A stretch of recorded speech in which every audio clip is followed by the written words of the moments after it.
ಪಾಣಿದಾರರಲ್ಲ ಅಂತ ಹೇಳಕ ಆ ನನ್ನ ಮಕ್ಕಳಿಗೆ ಏನು ಅಧಿಕಾರ ಐತೆ? ಆ ನನ್ನ ಮಕ್ಳು ಯಾರು ಹೇಳಕ?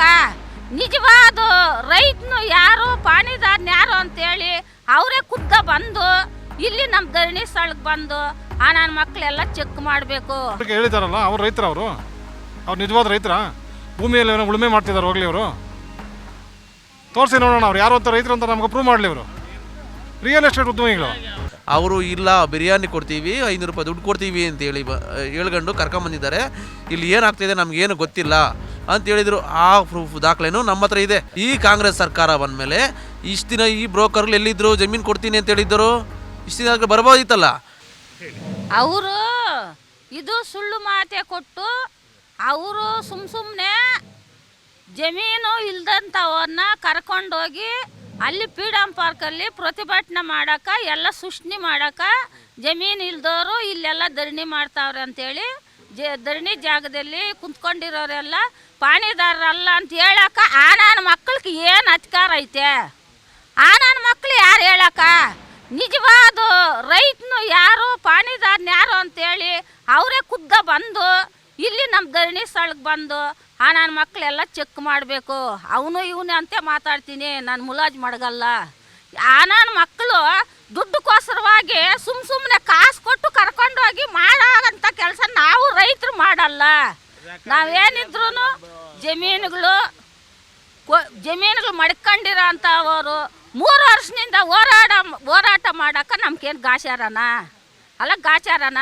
ಆ ನನ್ನ ಮಕ್ಕಳು ಸುಳ್ಳು ಸುದ್ದಿಗಳು ಮಾಡೋಕೆ ದಿನ ಕರ್ಕೊಂಡೋಗ್ತಾರೆ. 3 ವರ್ಷದಾಗ ಹಂಗೆ ನಾವು ಯಾವಾಗ ನಮ್ಮ ಕೈ ಏನಾನ ಒಂದು ಮಾತಿ ಕೊಡೋ ಪಟ್ಟಿಗೆ ಗೌರ್ಮೆಂಟ್ ಕಣ್ಣಿಂದ ಈ ಥರ ಕಳ್ಳನ ಮಕ್ಕಳು ದಳ್ಳಾಳಿಗಳಿರ್ತಾರಲ್ಲ, ಅವರು ದಳ್ಳಾಳಿ ಕೆಲಸ ಮಾಡಿದ್ರೆ ಅವ್ರಿಗೆ ದುಡ್ಡು ಬರ್ತೈತಲ್ಲ, ಅದಕ್ಕೆ ಈ ಥರ ಮಾಡಿ ಸುಳ್ಳು ಮಾತಿ ಕೊಡೋಕೆ ಅವರು ನಾಳೆ ಫ್ರೀಡಮ್ ಪಾರ್ಕಲ್ಲಿ ಪ್ರತಿಭಟನೆ ಮಾಡೋಕೆ ಹೊರಟವ್ರೆ.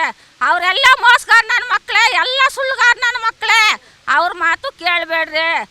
ಏನು ಇದ್ರು ನಮ್ಮ ರೈತರ ಹತ್ರ ಮಾತಾಡಿ, ಇವಾಗ ನಾವೇನು ಡಾಕ್ಯುಮೆಂಟ್ ಕೊಟ್ಟಿದ್ದೀರೋ ಆ ಥರ ಡಾಕ್ಯುಮೆಂಟು ಅವ್ರು ತಗೊಳ್ಳಿ. ಆವಾಗ ಯಾರು ಸುಳ್ಳುಗಾರರ ಆ ಥರ, ಯಾರು ನಿಜವಾದ ಪಾಣಿದಾರರ ಆ ಥರ, ಆವಾಗ ನೀವು ಎಲ್ಲದು ಅದು ಕನ್ಫರ್ಮ್ ಮಾಡ್ಕೊಳ್ರಿ. ಖಾತೆದಾರನಲ್ಲ ಅಂತೇಳಿ ಸುಳ್ಳು ಮಾಹಿತಿ ಕೊಟ್ಟು ಇವರು ಮಾಡ್ತಾವ್ರೆ. ಅವರು ಖಾತೆದಾರ ಆದರೆ ತಗೊಂಡು ಬರ್ಲಿಕ್ಕೆ ಖಾತೆ ಅವ್ರದ್ದು. ನಾವು ಖಾತೆ ಕೊಟ್ಟಿದ್ದೀರಿ, ಈಗಾಗಲೇ ನಿಮ್ಮ KDP ಆಫೀಸ್ ಕೊಟ್ಟಿದ್ದೀರಿ. 4 ಸಲ ಇವಾಗ ಮೀಟಿಂಗ್ ಮಾಡಿ ಇದು ಮಾಡಿದ್ದು ಎಲ್ಲ ನಮ್ಮ ಖಾತೆಗಿದ್ದೆಲ್ಲ ಕೊಟ್ಟಿದ್ದೀರಿ. ಆ ಉದ್ಯಮಿಗಳ ಮಾತು ನಂಬ್ಕೊಂಡು ಇವರು ಎಲ್ಲನೂ ಜಮೀನು ಕೊಡ್ತೀರಿ ಅಂತ ಹೇಳ್ತಿದ್ರು. ಯಾರು ಕೊಡೋಂಥವ್ರು ಯಾರೂ ಇಲ್ಲ ಅಲ್ಲಿ. 80% ಜನ ಕೊಡೋಲ್ಲ ಅಂತಿದ್ದಾರೆ, 20% ಮಾತ್ರ ಕೊಡ್ತೀನಿ ಅಂತ ಹೇಳ್ತಿದ್ದಾರೆ. ಇವರು ಅದನ್ನು ಉಲ್ಟಾ ಮಾಡಿದ್ದಾರೆ.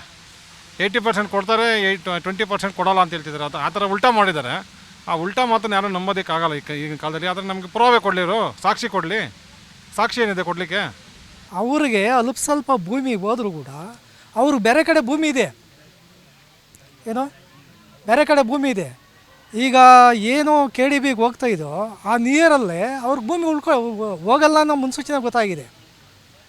ಆ ಮುನ್ಸೂಚನೆ ಗೊತ್ತಾಗಿರೋದ್ರಿಂದ ಅವ್ರು ಸ್ವಲ್ಪ ಭೂಮಿ ಹೋದ್ರೂ ನಮ್ಗೆ ದುಡ್ಡು ಬರ್ತದೆ, ಭೂಮಿ ಇರ್ತದೆ ಅಂತ ಅವರು ಒಂದು ಕಲ್ಪನೆ ಇಟ್ಕೊಂಡಿದ್ದಾರೆ. ಈಗ ಎಲ್ಲರದು ಭೂಮಿ ಹೋದಾಗ ನಮ್ಮದು ಪೂರ ಭೂಮಿ ಹೋಗ್ತದೆ ಅಂದಾಗ ನಾವು ಯಾವ ಥರ ಯೋಚನೆ ಮಾಡಬೇಕು? ನಾವು ಭೂಮಿ ಕೊಡೋಕ್ಕೆ ಸಿದ್ಧವಾಗಿರ್ಬೇಕು, ಭೂಮಿ ಕೊಡಲ್ಲ ಅನ್ನೋಕ್ಕೆ ಸಿದ್ಧವಾಗಿರ್ಬೇಕು. ನಮ್ಮ ಪ್ರತಿಕ್ರಿಯೆ 3 ವರ್ಷದಿಂದ ಹೋರಾಟ ಮಾಡ್ತಾಯಿದ್ದೀವಿ. 2021ರಲ್ಲಿ ಪ್ರಿಲಿಮಿನರಿ ನೋಟಿಫಿಕೇಷನ್ ಬಂದಾಗ್ಲಿಂದನೂ ಇದುವರೆಗೂ ಅಲ್ಲಿನ ರೈತರು ನಮ್ಮ ಭೂಮಿ ಉಳಿಬೇಕು ಅಂತ ಹೋರಾಟ ಮಾಡ್ತಾಯಿದ್ದೇವೆ ಹೊರತು ಅಲ್ಲಿನ 5 ಕೋಟಿ 6 ಕೋಟಿ ದುಡ್ಡು ಕೊಡ್ತಾರೆ, ಸರ್ಕಾರ ದುಡ್ಡು ಕೊಡ್ತಾರೆ, ಅದಕ್ಕೋಸ್ಕರ ನಾವು ಹೋರಾಟ ಮಾಡ್ತಾಯಿದ್ದೀವಿ ಅಂತ ಯಾವತ್ತೂ ನಾವು ಯಾರ ಹತ್ರ ಹೇಳಲಿಲ್ಲ, ಯಾರ ಹತ್ರ ಕೈ ಚಾಚಿರಲಿಲ್ಲ. ನಮ್ಮ ಭೂಮಿ ಉಳಿಬೇಕಂತೆ ನಾವು ಆವತ್ತಿಂದ ಹೋರಾಟ ಮಾಡ್ತಾಯಿದ್ದೀವಿ. ಇವತ್ತು ನಮ್ಮ ಭೂಮಿ ಉಳಿಬೇಕಂತಲೇ ಹೋರಾಟ ಮಾಡ್ತೀವಿ. 1777 ಎಕರೆ ಭೂಮಿ ಉಳಿಲೇಬೇಕಂತ ಹೋರಾಟ ಮಾಡ್ತಾಯಿದ್ದೀವಿ. ಆದರೆ ನಿರಾಣಿ ಕಾಲದಲ್ಲೇ ಈ ಬ್ರೋಕರ್ನವರು ಆಚೆಗೆ ಬಂದಿದ್ದರು. ಯಾವಾಗ ಬಂದಿದ್ದರು?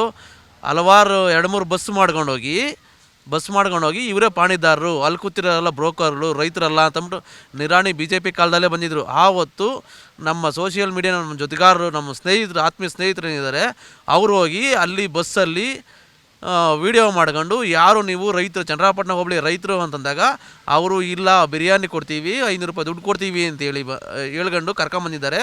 ಇಲ್ಲಿ ಏನಾಗ್ತಿದೆ ನಮಗೇನು ಗೊತ್ತಿಲ್ಲ ಅಂತ ಹೇಳಿದರು. ಆ ಪ್ರೂಫ್ ದಾಖಲೆನೂ ನಮ್ಮ ಹತ್ರ ಇದೆ. ಆ ದಾಖಲೆ ಆದಮೇಲೆ ಬಿ ಜೆ ಪಿ ಸರ್ಕಾರದವರು ತಟಸ್ಥ ಆದರು. ಅದಾದಮೇಲೆ ಇಲ್ಲಿ 80% ಮೇಲೆ ಇದೆ, ಜಮೀನು ಕೊಡಲ್ಲ ಅಂತ ವಿರೋಧ ಇರೋರು ಅಂತಂದ್ಬಿಟ್ಟು. ಅದಾದಮೇಲೆ ಈ ಕಾಂಗ್ರೆಸ್ ಸರ್ಕಾರ ಬಂತು. ಈ ಕಾಂಗ್ರೆಸ್ ಸರ್ಕಾರ ಬಂದಮೇಲೆ ಇಷ್ಟು ದಿನ ಈ ಬ್ರೋಕರ್ಗಳು ಎಲ್ಲಿದ್ದರು, ಜಮೀನು ಕೊಡ್ತೀನಿ ಅಂತ ಹೇಳಿದ್ದರು? ಇಷ್ಟು ದಿನ ಬರ್ಬೋದಿತ್ತಲ್ಲ. ಸರ್ಕಾರ ಈ ತೊಗೊಂಡಿರೋ 10 ದಿನ ಟೈಮಲ್ಲಿ KH ಮುನಿಯಪ್ಪನವರಾಗಿರ್ಬೋದು, MB ಪಾಟೀಲ್ ಆಗಿರ್ಬೋದು, ಸಿದ್ದರಾಮಯ್ಯನಾಗಿರ್ಬೋದು, ನೀವು ಅನ್ನ ತಿನ್ನೋರೇ ಆದರೆ ಈ 10 ದಿನ ಟೈಮ್ ತೊಗೊಂಡ್ರಲ್ಲ, ನಾವು ಕಾನೂನು ಪ್ರಕಾರ ಬಗೆಹರಿಸ್ತೀವಿ, ಕಾನೂನು ಸ್ವಲ್ಪ ಸಡ್ಲಾಗಿದೆ, ಕಾನೂನು ನಾವು ನೋಡ್ಬೇಕಂತಂದ್ಬಿಟ್ಟು ಅದರಲ್ಲಿ ಈ ರೀತಿ ಎಲ್ಲ ನೀವು ಮಾಡ್ತಾಯಿದ್ದೀರಾ. ಕಾನೂನು ಅಂತ ಸುಳ್ಳು ಹೇಳಿ ಈ ಬ್ರೋಕರ್ಗಳು ಇಟ್ಕೊಂಡು ಮಾಡ್ತಾಯಿದ್ದೀರಾ. ಇಲ್ಲಿ ನೀವು 5 ಕೋಟಿ ಕೊಟ್ಟು ನಾವು ಶೆಡ್ ಹಾಕ್ಕೊಂಡು ಮಾರೋ ಅಂಥ ರೈತರು ಯಾರೂ ಇಲ್ಲ. ಇಲ್ಲಿ ನಮ್ಮ ಭೂಮಿ ಉಳಿಸ್ಕೊಬೇಕಂತ ರೈತರೇ ಇರೋದು. MB ಪಾಟೀಲ್ರೇ, KH ಮುನಿಯಪ್ಪನವರೇ, ನೀವು ಫಸ್ಟ್ ಅರ್ಥ ಮಾಡ್ಕೊಳ್ರಿ. ನಿಮ್ಮಂಥ ಹತ್ರ ಇರೋ ಹಿಂಬಾಲಕರನ್ನ ಇಟ್ಕೊಂಡು, ZP ಮೆಂಬರ್ಗಳನ್ನ ಇಟ್ಕೊಂಡು, ಪಂಚಾಯತಿ ಮೆಂಬರ್ಗಳನ್ನ ಇಟ್ಕೊಂಡು ಅಲ್ಲಿ ಇರ್ತಕ್ಕಂಥ ಮುಂದೆ ಪ್ರೆಸ್ ಮೀಟ್ ಮಾಡಿರ್ತಕ್ಕಂಥ ಪಾಣಿದಾರ್ಯ ಅಲ್ಲ ಯಾರೂ. ಕೊನೆಯ ಬಾರಿ ಕಳೆದ ಬಾರಿ ಇದೇ ನಮ್ಮ ಸಿದ್ದರಾಮಯ್ಯನವರು ವಿರೋಧ ಪಕ್ಷದ ನಾಯಕರಾಗಿದ್ದಂತಹ ಸಮಯದಲ್ಲಿ ಈ ಜಾಗಕ್ಕೆ ಬಂದು, ಈ ಚಳುವಳಿಯ ಜಾಗಕ್ಕೆ ಬಂದು ಹೇಳಿದರು, ನಾನು ಮುಖ್ಯಮಂತ್ರಿ ಆದ ತಕ್ಷಣ ಈ ಜಾಗವನ್ನು ನಾನು ವಾಪಸ್ಸು ಕೊಡ್ತೇನೆ, ಇದನ್ನು ನಾವು ಅಕ್ವೈರ್ ಮಾಡ್ಕೊಳ್ಳೋದಿಲ್ಲ ಅಂತ ಹೇಳಿದ್ರು ಸಹ ಇವತ್ತು ಮುಖ್ಯಮಂತ್ರಿ ಆದಮೇಲೆ 2.5 ವರ್ಷಗಳ ಕಳೆದರೂ ಅವರು ಸ್ಥಾನ ಉಳಿಸ್ಕೊಳ್ಳೋದಕ್ಕೋಸ್ಕರ ಒದ್ದಾಡ್ತಾ ಇದ್ದಾರೆ ವಿನಃ ಈ ರೈತರ ಕಷ್ಟ ಸುಖ ಮಾತ್ರ ಕೇಳ್ತಾ ಇಲ್ಲ. ಮತ್ತು ರೈತರ ಭೂಮಿಯನ್ನು ಕಿತ್ಕೊಳ್ಳೋದಕ್ಕೆ ಅವರು ಸಿದ್ಧರಾಗಿದ್ದಾರೆ.